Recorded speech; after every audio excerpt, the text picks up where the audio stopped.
Hi, welcome to Crypto Ramble. I'm Desiree, and I have 3 different Google search terms to show to you that have been on the rise due to the coronavirus outbreak, and I want to relate them back to cryptocurrencies. It's not just important for cryptocurrencies, but I think it really shows the state that people are in emotionally, and I think we can theorize and speculate as to how that might impact the general population's interest in cryptocurrencies. So the first one is seed potatoes. I think it's the most interesting one because it also gives some demographic data. So this is from 2004. This is a chart from 0 to 100 and it's just relative to itself, so it isn't actually hard numbers, but it shows you how the interest has changed over time, and that's a very large spike. As you can see, it's pretty seasonal, I guess, because of the different growing seasons, and this was in February 2009, so around the economic collapse, and that peak is not anywhere near the peak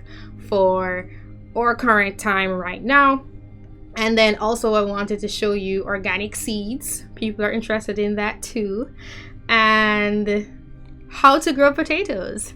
So people are really trying to figure out how to grow potatoes. This is something that someone told me about, but it's really interesting. And if you look at the breakdown demographically for the United States, you can see that Alaska, which is very cut off from a certain food source, and also Vermont and Maine and Montana, North Dakota, Idaho.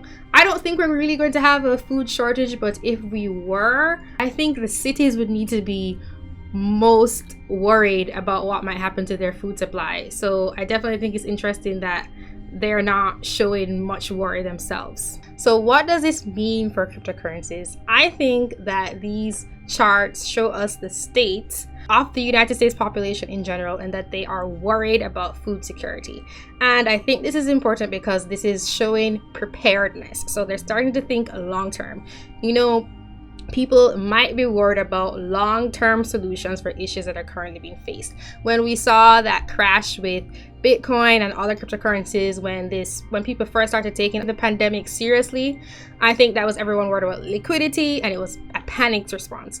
But this kind of long-term thinking, I think, might mean that people start wanting to have a monetary supply that isn't being manipulated. I understand that people elect governments, so it's not just like, oh, the government is doing this horrible bad thing to everybody. No, it's people wanting these policies and being okay with using a currency that is basically owned by and manipulated, so you can't trust and rely on it, by the government. And people might start looking into other solutions that are out there, such as cryptocurrencies. I'm worried for Bitcoin in particular, which had a above $7,000 rise, and then went down and then went back up again.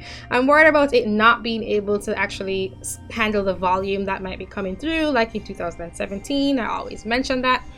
So I hope that people might be looking into alternative currencies like Bitcoin Cash or all the privacy coins that I like. I am not a maximalist. I don't care. I just hope that there are options and that these coins are really able to possibly meet the need that might arise. And I do hope that that need arises in the future.